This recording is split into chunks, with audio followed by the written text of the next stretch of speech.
there is one Bible verse talks about faith alone. Which one is that? It's James 2:24. You're saved by works and not by faith alone. Okay, That's so the only place in the whole Bible. Yeah. except for Ephesians 2, 8, and 9. It's not except from anywhere else. Yeah. Do you know Ephesians 2, 8, and 9? Oh, go ahead. By grace are you saved through faith, Yeah. and that not of yourselves. It is a gift of God, not of works, lest any man should boast. Yeah, and of course I agree with that totally, but James 2:24 is you're saved by works and not by faith alone. And Abraham and what's her name, Rahab, it's right there it says they were saved by works. So that contradicts with what you said. And I agree with what you said, by the way. Does James teach we've got to work our way to heaven and we're not saved by faith alone? Is it true that the only verse in the Bible that indicates that faith alone saves? Well, let's take a look at, what's that hermeneutical word? Context. James chapter 2 and verse 24, you see, a person is justified by works and not by faith alone.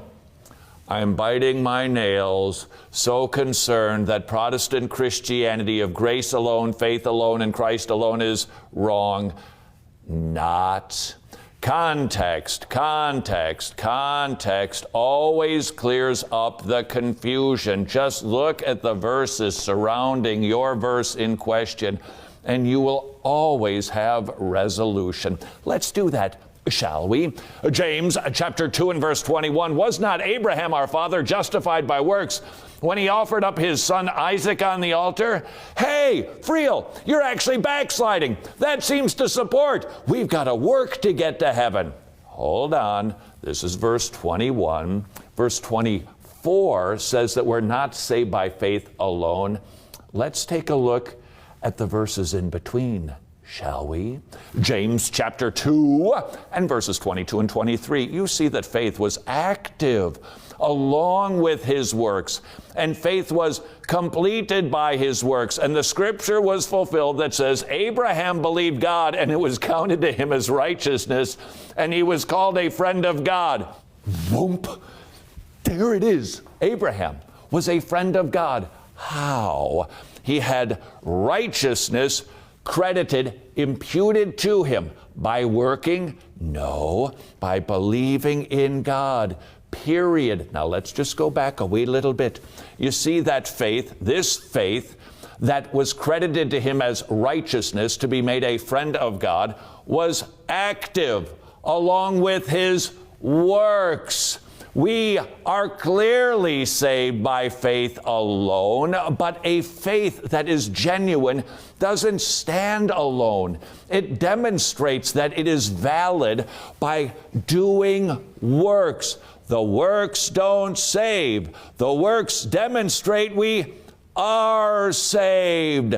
Context, context, context makes it clear. And if you really wanted to pin down a Roman Catholic who would say, there is a verse that says that we're not saved by faith alone, show them the rest of the context of James chapter 2. Let's do that, shall we? James chapter 2 and verse 14. What good is it, my brothers, if someone says he has faith but does not have works? Can that faith save him? What is this? This is a description of genuine saving faith. It shows itself. Genuine faith works out.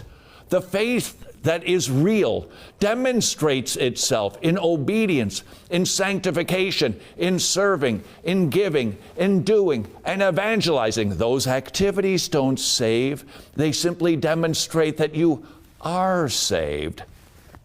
More verses that tell us that. James chapter 2, verse 17. So also faith by itself, if it does not have works, is dead. Could it be any more clear? A false faith, ho-hum, no works. Genuine saving faith, it exhibits itself in works. Wait.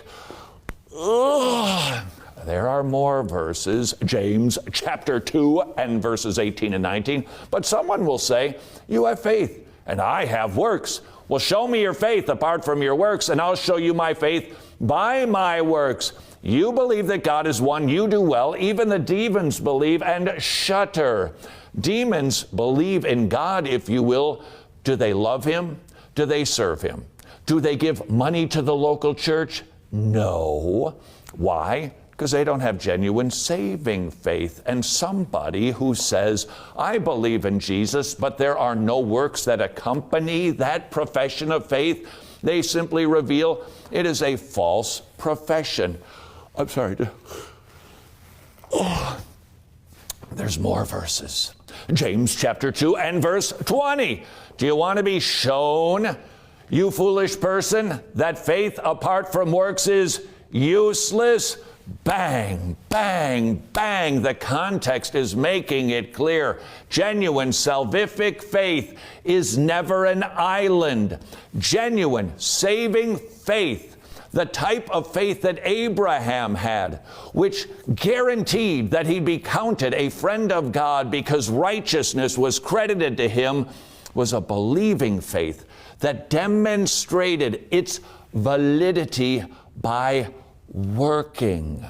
Now that we have seen all of the preceding verses, let's run through the verses that Clarence tried to pluck out of context to hammer Protestants into believing, well, you got to do some works to get to heaven too.